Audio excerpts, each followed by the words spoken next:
All right, day 18 of Piss and Vinegar, my second last week, or second last training day of the week. Accessory days and accessory day. Man, I'm having a fucking stroke. So, today I'm doing some fucking, what do you call these? Inverted moon boot, dead hangs, whatever. Doing these sort of inverted hangs to decompress my spine. Just experimenting, see if this makes my back feel a bit better before I do like heavy shrugs and shit. That's very spinal loading. And it did. It felt a little bit better. But all my sciatic and hip stuff really fucking doesn't like this much. Like it, when I decompress my spine, a lot of the sort of sacrum problems I have, or wherever my sciatic is coming from, I can really feel it kind of happening. I can feel like where it's arriving from when I'm hanging upside down. If that makes any sense. I can feel the decompression or the flossing of the nerves. It actually hurts in the sciatic area in my sacrum. So that's interesting, but it does make my lower back feel better. So that's cool. And it does give me a bit of energy because you're flushing all this energy, flushing all this blood to your brain. It's kind of a good pre-workout. So I might start doing it as part of my pre-workout routine. And then I'm moving into the shrugs. Today I didn't go super heavy on the shrugs. I just did 130 kilos, did some strict shrugs with a bunch of drop sets because I just didn't feel like doing really heavy shrugs today, like power shrugs. Again, my lower back was feeling a bit weird today. Nothing crazy, but just to the point where if I did some really heavy shrugs and that compressed my spine too much, I might have some kind of sciatica for the next few days. So just feeling out my body and everything. And plus, I'm cutting weight, so I just can't really be fucked doing all this heavy shit when really I'm not getting a lot from it right now until I finish my cut. So some strict shrugs, and then I do a drop set.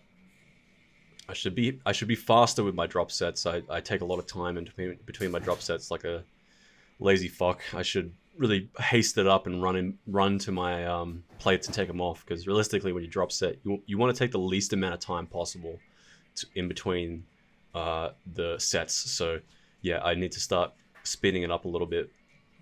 So then I go on to 100 kilos, even stricter.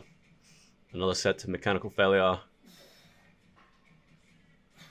And yeah, I honestly, I don't feel my traps that much anymore. I might need to increase the drop sets or something. I don't know what it is. It's just I have a hard time really feeling my traps.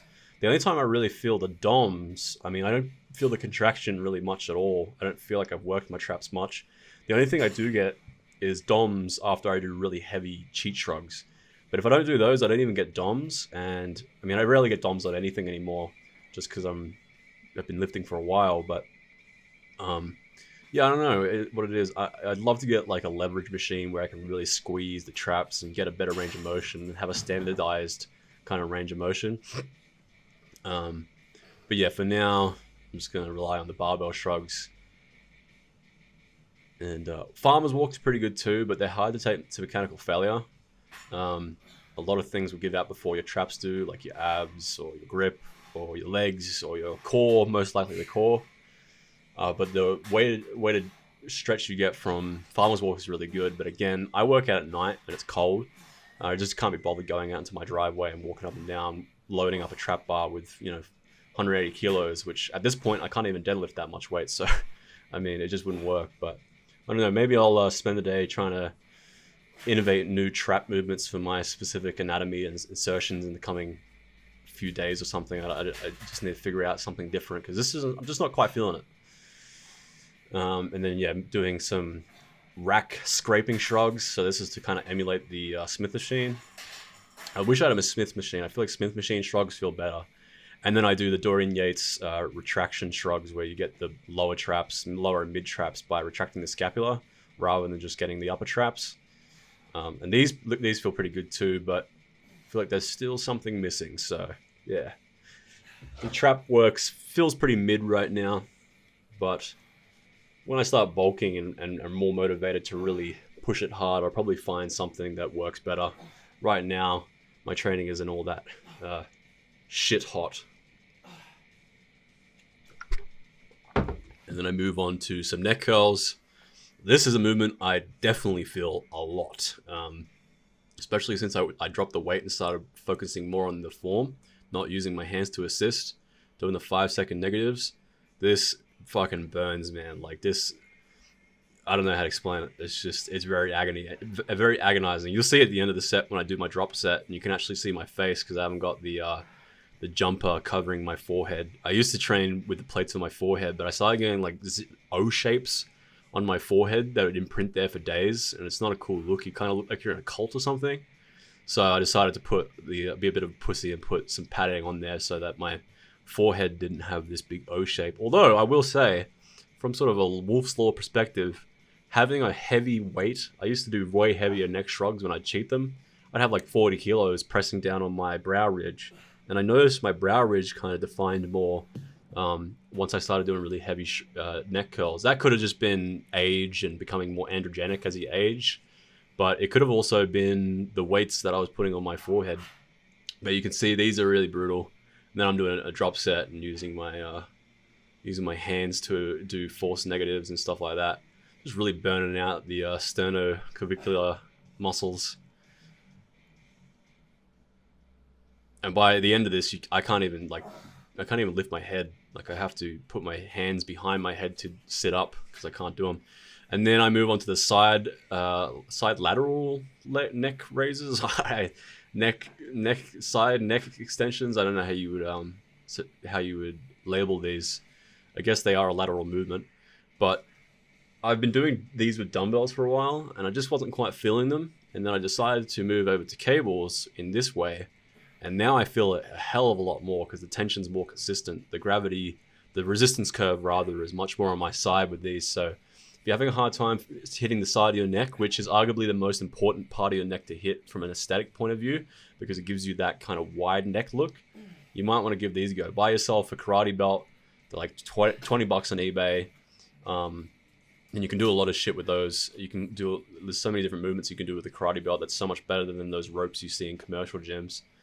Put it around your ear, hold it in place, and then do some neck curls. This shit feels way better than you see my oh wow reaction there at the end, because I've found something here. This is good. I haven't seen anyone else do this, so yeah, feel free to steal these and give them a go. I think that will add to your neck gains, because except you got to be careful. That shit slipped off. If that was heavy enough, that could have been a potential neck tweak. So got to make sure that shit's stable on your head. Make sure you got a good grip. Luckily, I got pretty strong neck muscles, so it didn't hurt me. But give it a go. And obviously, it'd be better if you could get a neck harness device that allowed you to do this without having to grip onto it. Unfortunately, mine doesn't really work that way. It's just a cheap piece of shit thing that doesn't really allow me to do side neck lateral raises or whatnot. So this is the next best thing. But I might buy a better one someday. That way I can do this with a heavier weight and don't have to grip onto it with my hands. But for now, this absolutely suffices. This is really good. I dig it. Feels really good. And you can drop set it really easily too. Previously, when I did it with the plates, drop setting it was hard. You just kind of have to drop off to the head weight, like your own body head weight. And that was too light. So this way you can very easily drop it with the pin stack, because pin stacks are far better for drop sets. It's much quicker than plates. And then I move on to some neck extensions. I don't take these to failure because I find if I push these too hard, I get a headache the next day because I have some kyphotic neck posture that's pretty bad. I've actually lost like half an inch to an inch of height in the last 5 years alone. So I try not to fuck with these too heavy. I try not to get them too heavy. So I go like 80% to failure, and that suffices for me. They're not that big a deal when it comes to aesthetics anyway. And then I move on to calf raises. Normally I do sort of a safety squat bar calf raise where I hold onto the bar. But last time I did this, I got a calf cramp and I was like, fuck, that was dangerous.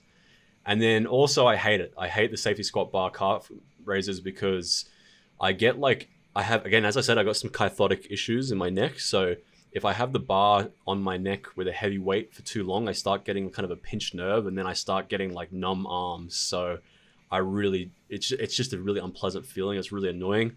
So, and calves, I don't really care about them too much anyway. Have terrible calf genetics. There's only so much you can do for calves, and they're just not really that big deal for me. Not the most impressive muscle. You either have them or you don't. So I'm just doing the bare minimum, some unilateral work on them. Maybe one day when I get a seated calf raise machine, or definitely when I get a calf raise machine, I'll start hitting calves more. But until then, I just can't be fucked with the neck impingement, fucking calf cramping, safety squat bar, calf raises that feel super unbalanced too, because obviously it's not in a Smith machine.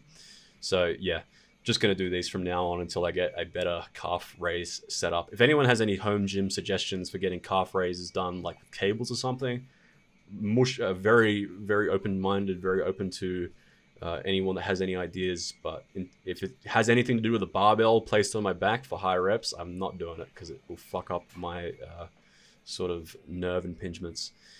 And then I move on to some sit-ups. So yeah, not much to these really. I was actually thinking this now, as I get heavier and heavier with the plates, I'm using 15 kilo plates now, the wider they get, the more awkward it is, and the less the less it weighs at the top because it counterweights you. So I'm going to see next session if I can actually do those inverted hangs and just do body weight sit-ups. I don't know if my abs are even strong enough to do that. So that might be something that I can work up to.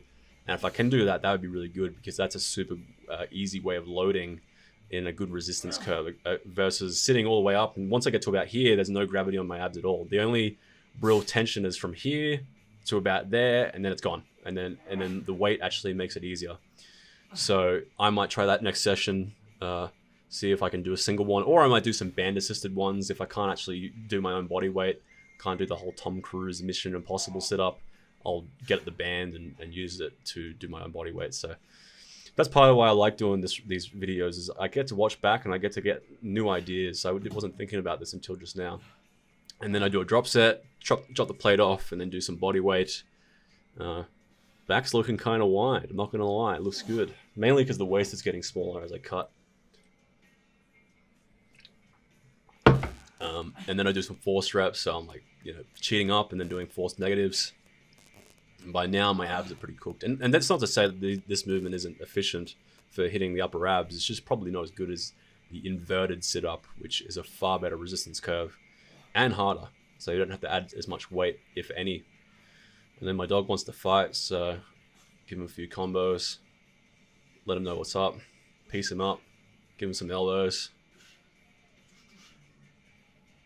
And then he kind of gave up, so... No, I keep going. Let him know what's up. Do a bit of WWE with him. Okay, cool. Alright. On to leg raises. These are really good. I don't know if I mentioned how good these are, but I'll mention it again. If you're doing bodyweight leg raises, don't do bodyweight leg raises. Do some cable leg raises. Get yourself some ankle straps. They're like $5 on Amazon or eBay. They have a lot of purposes. You can do great side lateral raises with them. You can do leg raises. You can do all kinds of shit. And also, this way you can bend the legs because you can put a bunch of weight on it, bend the legs, and get your hip flexors stronger. So, probably repeating myself from previous ab sessions, but it's worth repeating because it is very good to be able to progressively overload your abs. A lot of people just do bodyweight abs and they don't progressively overload. They just keep doing the same old shit. You want to take your abs to failure just like every other muscle in the human body. So these are good, and yeah, not much else I can say about these. I could imagine that this will create a more stable squat if you can strengthen up your hip flexors. Hip flexors are overrated. People want to stretch them all the time, but they don't necessarily want to strengthen them. And I think you should do both. You should stretch your hip flexors because they're always tight in this day and age, and you should also strengthen them. And then I do a drop set, which is another great thing about this variation is if you're doing body weight, you can't drop set body weight. But with the cable, you can drop set it. So cool if you don't have a workout partner. Now, in saying that, actually, now that's a good point. If you do have a workout partner, do manually resisted leg raises. That shit, I had my mom do that recently for me. She came over. I was like, hey, can you give me some manual resistance? And she's like, all right, cool. I'll give it a go. And my mom's old and she's weak, but even then, like 5 kilos of human pressure on your legs really makes it that much harder. So if you can get that option, do manual resistance. It's harder to progress, but it will feel a hell of a lot better when it comes to the stimulus ratio. Anyway, see you guys tomorrow for more piss and vinegar. Bye-bye.